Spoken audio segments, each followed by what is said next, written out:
გამოძიების ინფორმაციით დედა, რომელიც არის 45 წლის საქართველოს მოქალაქე, გარკვეული პერიოდის განმავლობაში საკუთარ არასრულწლოვან გოგონას აიძულებდა მონაწილეობა მიეღო პორნოგრაფიული ხასიათის ფოტო და ვიდეო გადაღებაში და შემდეგ ამ მასალას სხვადასხვა საიტებზე ტვირთავდნენ.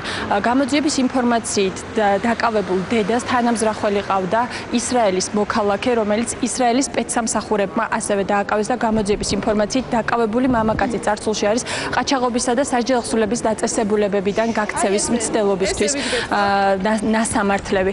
გამოძიების ინფორმაციით ამ ეტაპზე მათ უკვე საკმაოდ ბევრი მტკიცებულება აქვთ ამ ფაქტთან დაკავშირებით. გამოძიება საქართველოში, რომელშიც ჩართულები იყვნენ სხვადასხვა ქვეყნის სპეცსამსახურები, დაახლოებით 3 თვის განმავლობაში მიმდინარეობდა. სამთვიანი ოპერატიულ სამძებრო ღონისძიებისა და ქვეყნებს შორის კოორდინირებული მუშაობის შედეგად სამართალდამცავი ორგანოებისთვის ცნობილი გახდა მსხვერპლისა და ბრალდებულების ვინაობა.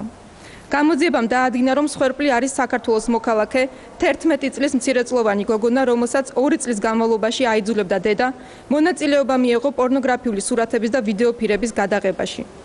მცირეწლოვნის პორნოგრაფიულ მასალას უკანასკნელი მატერიალური გამორჩენის მიზნით გარკვეული თანხის სანაცვლოდ ყიდდა ქართული წარმოშობის ისრაელის მოქალაქე მამაკაცზე.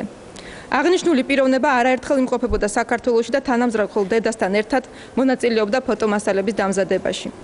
თავის მხრივ იგი ისრაელში დაფიქსირებული IP მისამართიდან ტვირთავდა აღნიშნულ ფოტო და ვიდეო მასალას სხვადასხვა ინტერნეტ საიტებზე და მსოფლიოს სხვადასხვა ქვეყნებში ახდენდა გარკვეული თანხის სანაცვლოდ მათ რეალიზაციას.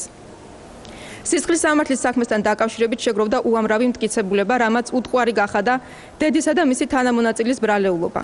ორშაბათს 8 აპრილს შინაგან საქმეთა სამინისტრო შეერთებული შტატების შიდა უსაფრთხოების სამსახურის, ასევე შვეიცარიის, ავსტრალიისა და ისრაელის სამართალდამცავი სტრუქტურების ერთობლივი თანამშრომლობის შედეგად დაგეგმილ და განხორციელებულ იქნა იმ პირთა დაპატიმრება საქართველოსა და ისრაელის ტერიტორიაზე, რომლებიც ჩართულები იყვნენ ბავშვთა გამოყენებით პორნოგრაფიული პროდუქციის დამზადება გასაღებაში.